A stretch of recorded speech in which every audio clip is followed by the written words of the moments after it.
Perkenalkan, nama saya Faiz Abdus Salam. Saya adalah santri dari Pondok Pesantren Markazul Khulafair Rasyidin. Perkenalkan, nama saya Rahmat Hidayat. Saya dari Bandung. Saya adalah santri Pondok Pesantren Markazul Khulafair Rasyidin. Perkenalkan, nama saya Dian Ahmad Juandi. Saya juga santri dari Pondok Pesantren Markazul Khulafair Rasyidin. Oke, saya mau bertanya nih banyak ke kalian gitu. Ntar kalian lihatnya ke kamera aja ya, jangan malu-malu juga gitu. Oke, sebenarnya definisi santri itu menurut kalian apa sih gitu? Kalau yang saya tahu sih, santri itu kan berasal dari kata tolaba yatlubu, itu isim fa'il, yaitu tolibun, artinya seorang yang mencari. Dan santri itu biasanya mencari ilmu dari mulai agama, juga sama formal atau formal sama non formalnya. Jadi intinya kalau santri sama siswa mungkin perbedaannya, jadi kedua-duanya atau formal sama non formalnya itu disamakan. Kalau siswa kan siswa kayak sekolah umum itu lebih ke formalnya saja. Itu mungkin perbedaan antara santri. Oke. Sebenarnya selama kalian dari pas kalian jadi santri itu sebenarnya gimana sih proses ceritanya, boleh diceritain dong dari masing-masing bertiga ini gimana gitu? Dari mulai sebelum santri atau gimana? Iya, dari sebelum santri gitu. Jadi gimana sih awalnya kalian kok sampai memutuskan untuk ya udahlah saya jadi santri aja gitu. Gimana tuh awal mulanya?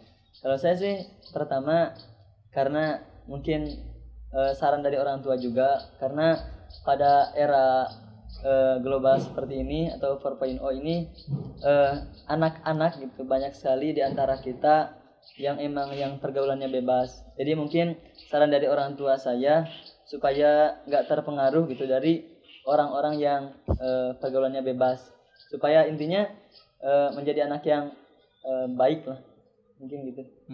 Gitu. Oke, untuk Ustadz Rahmat gimana? Awal muasalnya saya sebelum jadi santri itu, awal-awalnya itu pengen jadi santri itu, tapi lihat kondisi gitu, lihat kondisi orang tua kok gini dan sebagainya. Sedangkan posisi saya dari SD gak bisa ngaji, jarang yang namanya ngaji itu, apalagi Iqra Quran. Nah, dari kelas 6 itu saya ingin ingin masuk pesantren gitu, ingin nyobain kayak santri. Dulu idola saya itu adalah Ustadz Uje ya. Nah, itu idola saya. Dan ketika masuk pesantren pun saya bingung. Orang lain bisa baca Quran, tulis bahasa Arab, sedangkan saya nangis saya dari pesantren itu. Nah, di sanalah saya merasakan Masya Allah ya. Jadi santri itu luar biasa, ajib lah.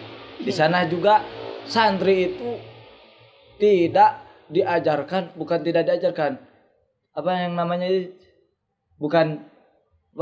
tidak diajari akhirat saja, tapi yang lain-lainnya juga pun diajari, seperti silat atau formal lainnya sebagai dan sebagainya gitulah. Itu paling kayak, kalau pengalaman banyak sih, kalau diceritain nggak cukup 1 menit 2 menit 1 jam kalau diceritain itu juga ya. Gimana Ustadz Dian selama pengalamannya? Masya Allah. Ustadz Dian gimana nih Ustadz Dian? Kayaknya paling kalem nih soalnya deh yang lain nih. Gimana nih? Paling gak rumit lah. Jadi pertama itu ingin pesantren, waktu kepikiran tuh ingin pesantren pas lagi kelas 9 semester 2. Awal-awalnya itu lagi diam-diam di rumah. Nah, tiba-tiba ada yang ngajak tolab nih. Tolab apa? Yang waktu malam-malam tuh tabligh akbar. Nah, ikutan tabligh akbar malam-malam, naik motor sama teman. Naik motor. Nah, bersama pulang lagi. Ada lagi acara, berangkat lagi. Nah, dari sana ingin memperdalam ilmu-ilmu agama gitu kan. Masya Allah. Kan kalau misalkan dari tolab-tolab gitu kan, kita belajarnya misalkan ada misalkan lagi orang yang ceramah, kita ngantuk kan, ada lagi keramaian gak jelas suaranya kayak gitu. Nah, ini juga mau memperdalam ilmu agama. Nah, dari sana memutuskan untuk pesantren, insyaallah. Itu keinginan diri sendiri juga. karena orang tua juga alhamdulillah mendukung, jadi alhamdulillah sampai sekarang bisa pesantren.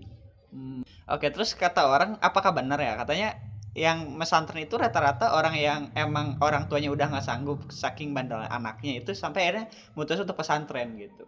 Pendapat kalian gimana tuh tentang ya pendapat kayak gitu gitu? Dulu gimana? Dulu. Ya itu tergantung dalam posisi pesantrennya kan. Zaman sekarang kan ada pesantren gratis, ada non gratis, ada yang bayar, nggak ada yang bayar. Terkadang kalau menurut saya orang tua juga yang nggak mampu itu jadi beban bagi yang memasukkan anaknya ke dalam pesantren. Seperti pondok pesantren kan yang bayar pemasukannya sekian juta, per bulannya sekian juta. Kalau orang tua dapat yang gratis ya bersyukur, alhamdulillah ya. Seperti pondok pondok Markazul Khulafair Rasyidin ini gitu ya. Masya Allah, santrinya dididik dengan pendidikan yang luar biasa. Ya makannya tiga kali satu hari gitu. Masya Allah, itu enggak bayar. Nah itu yang diharapkan oleh orang tua juga gitu. Enggak khawatir lah orang tua juga. Tapi kalau misalkan orang tua yang enggak mampu di sini bayar, itu jadi gimana gitu rasanya. Orang tua itu sedih. Aduh, lamun bahasa Sunda nama anak abi kumaha di ditu, dahar kumaha misalnya, tuang kumaha, nyisir sabun kumaha. Itu kekhawatiran orang tua ketika kita Pesantren. dipesantrenkan gitulah. Mungkin menurut saya itulah. Kalau masalah pembiayaan dan non pembiayaan itu tergantung pesantrennya sendiri gitu. Oke. Tapi Gimana tuh pendapat yang lain nih?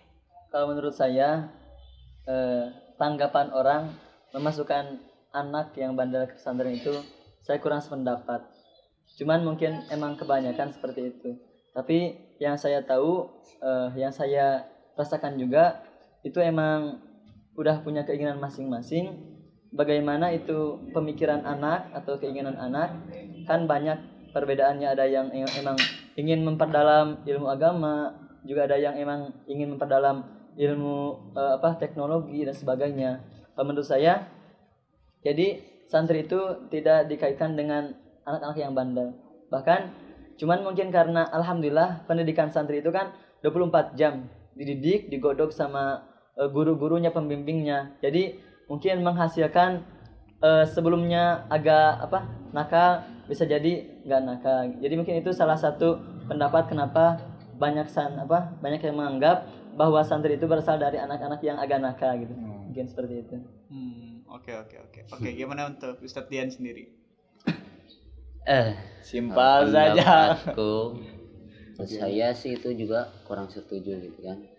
Kan rata-rata kan di seluruh dunia ini atau di kampung-kampung ini kan orang tua itu ada yang latar belakangnya pesantren, ada juga yang tidak misalkan.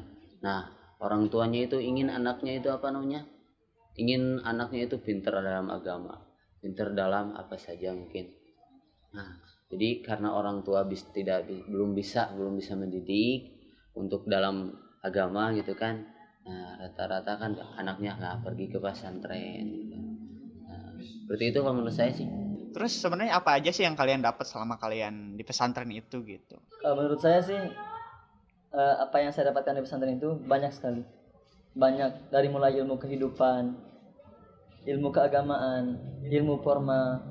Itu semuanya ada menurut saya. Bahkan yang di sekolah-sekolah kayak jarang ada eskul kayak taekwondo atau silat, itu bahkan di pesantren ada. Itu Masya Allahnya pesantren. Jadi semuanya mengglobal. Jadi antara ilmu agama, ilmu formal, ilmu kehidupan itu ada semuanya. Bagaimana kita itu didik untuk mandiri dalam segala hal, baik contohnya dalam menjaga dalam mencuci dan sebagainya. Kita di sini dididik dalam ilmu kehidupan, terus keagamaan juga, ilmu dunia juga atau formal juga. Seperti itu. Menurut saya sih pengalaman diri sendiri itu kan. Jadi perbedaan antara sebelum pesantren kita gak tahu mana yang haram, apa mana yang halal. Nah, jadi ketika masuk pesantren alhamdulillah saya hafal. Sunat-sunatnya wudhu saya hafal. Sunat-sunatnya sholat saya hafal. Alhamdulillah. Nah, jadi tidak hanya agama saja. Agama pun alhamdulillah kan kalau di pesantren ya insya Allah lah kita ngaji kitab, ada kitab fikihnya, kitab tauhidnya, ada kitab nahwu sorofnya, ada pokoknya kitab-kitab kuningan. Nah, kita juga belajar. Nah, pengalaman saya itu jadi di sana itu belajar mandiri, nyuci sendiri. Nah, nyuci baju sendiri yang biasa di rumah kita rebahan aja, ya baju dicuciin sama orang tua gitu kan. Nah, terus ada juga bela diri silat kayak gitu. Formalnya juga ada, alhamdulillah. Formalnya pelajaran matematika, berhitung, IPA, apalagi tuh menghitung uang tuh paling gampang itu. Matematika. Nah, mungkin segitu saja dari saya. Jangan lupa bagi teman-teman study bersama untuk like, comment, share, dan subscribe channel ini sehingga channel ini menjadi channel yang bermanfaat untuk kita semuanya.